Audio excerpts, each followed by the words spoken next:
front, smiling away with the thin lips and the bowl cut, talking about Scotland is for Europe, with their little shitey piece of card that I've got in front of me here, where helmet heads on the front, smiling away with the thin lips and the bowl cut, talking about Scotland is for Europe, and on the back, the 4 pledges that they have are as followed. We'll keep working with others across the UK to stop Brexit.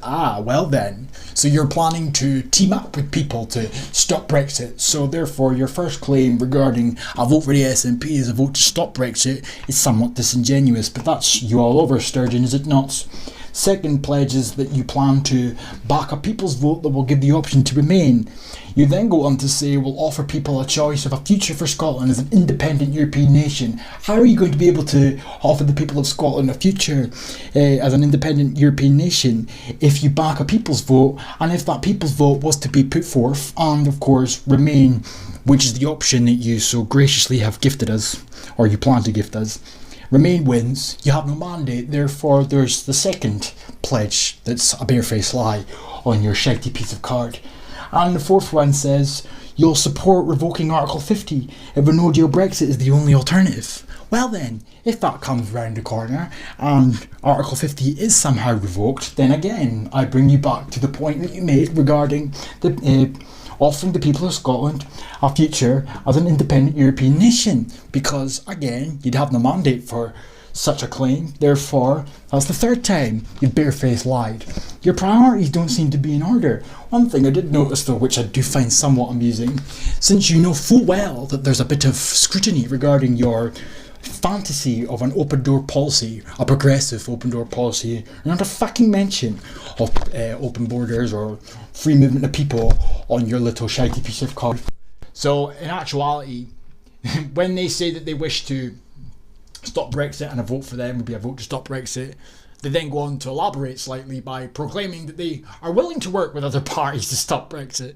So and you'd be as well cutting out the middleman and vote for a party that wants to stop Brexit and potentially has the power to be able to do so, instead of voting for the SNP who are willing to work with parties. And what's the point of that? For all Theresa May's faults, it has to be said that the one thing she has done right in terms of the dog and pony show is that she's given people like Sturgeon all the ammunition they need to be able to stand here 3 years later and not look like a bunch of crybaby lefties, and instead look like a bunch of politicians that really care about the interests of the people, and they really care about making sure that our countries don't bear the brunt of a so-called catastrophic no-deal Brexit. Whereas 3 years ago they just looked like a bunch of whining, complaining, anti-democratic crybabies who demanded a second referendum from day one.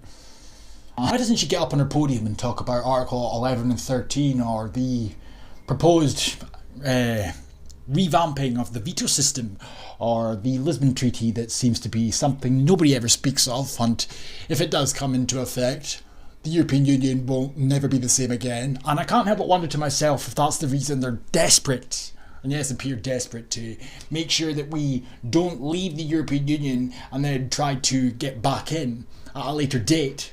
Because by that time, the EU could have morphed into its true form if the Lisbon Treaty does come into effect. There was talks in the last European meetup in Romania regarding the Lisbon Treaty, and it was postponed until after the elections. That in itself is a bit of a red flag. But nonetheless, here we are again. Scotland for Europe, the manifesto that Sturgeon spewed out. And I'm not going to waste my time picking apart all the shit that she's repeated for the umpteenth time, as it seems clear for all to see that Sturgeon is a one-trick pony, really. Paid heavily by the UN to shill to no end and repeat the same speech day in, day out. Her and her fucking lapdog, Beta Blackford. Think about it, Constantine, think about it. That's all they do every day. And the narrative that they've concocted gives the illusion and the impression to the outside world that they've got a case that deserves sympathy and support, and they've got this little script full of talking points and rewrited accords of history that are either BS, disingenuous, or fabricated. And occasionally they add in extra little tidbits as the months roll on, but never enough for them to somewhat lose their thread. Just the same generic talking points and then the occasional new piece of information, regardless of whether or not that information is true or not. And the usual shit came out in full effect for all to see, with her claims of the people of Scotland overwhelmingly voting to remain, when we all know, as I've shown so many times before, she played an integral role in the reason that vote went the way it did by telling them to vote that way. So that overwhelming majority, I don't think it's an overwhelming majority of people that voted with the intention she proclaims they voted for. Second of all, the claims of being ignored. The Scotland has been ignored by Westminster. What about the million people that voted to leave? Never ever mentioned. Not fucking once. Usual script, as I've just said. Human rights. It's essential that fundamental rights across Europe are protected. The European Convention of Human Rights is enshrined, blah blah. We have confirmed that the SNP government will retain the Charter of Fundamental Rights, including the protection of rights such as the right to petition, free movement of expression, protection of rights of the elderly. Scotland is a welcoming and progressive country, red flag right there, and we value the contribution of all those who choose to make Scotland their home. With people living longer, we need more working age people to help grow our population, and instead of incentivising native births, instead of putting programmes together that could have been done 20 odd years ago to create families and encourage family creation in Scotland, oh no, we need to continue down the road of implementing progressive policies such as empowering women, feminism, intersectionality, the anti-white male brigade that seems to be on the rise everywhere you fucking turn. What families are going to be created in that shit show? But it's okay, because human rights and free movement of people will save the day when the Gambians come over to fill the job shortages. Scotland has a chance of becoming a global leader in creating an economy that benefits everyone and offers decent jobs, sustainability, and there's the tropes of Agenda 2030 looming in the wayside. Social inclusiveness, because that is such a prevalent issue that needs to be solved. The lack of social inclusiveness in society. Thank God for Feminist Sturgeon, the entrepreneurial feminist guru that's came in to save the day and right the wrongs of Scotland. The inequalities that were rampant and waging on are now all at an end with her progressive fucking wisdom. Creating a fairer society. Oh, a fairer society, because before Sturgeon came to power, Scotland was really unfair as a society. I remember it well. And it's the beliefs of the SNP, wow, that figures, and is essential to the sustainable long-term prosperity of the economy, the fucking sustainable long-term prosperity. Oh yes. Helping the most vulnerable.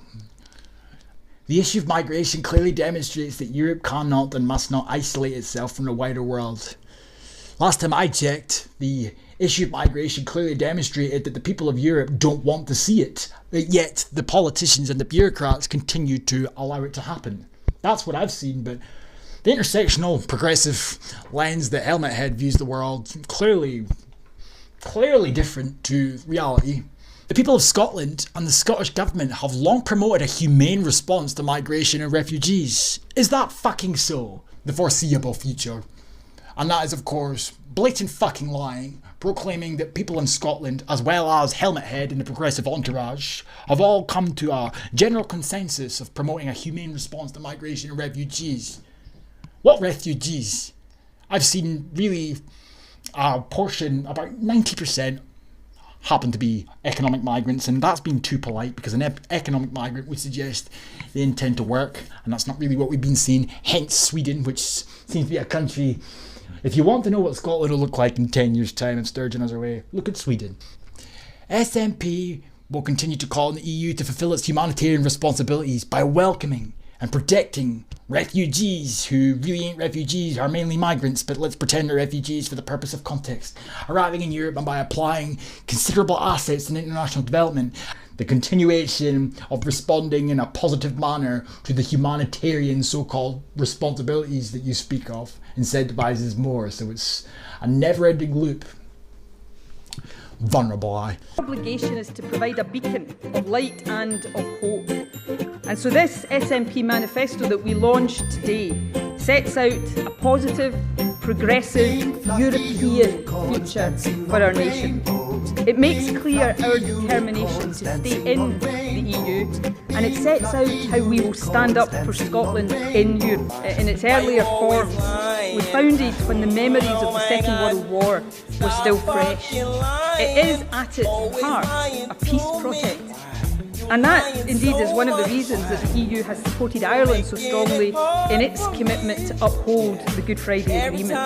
And EU membership, and we've seen this vividly illustrated in recent months, EU membership strengthens the rights and extends the influence of its member nations. It brings independent countries together to tackle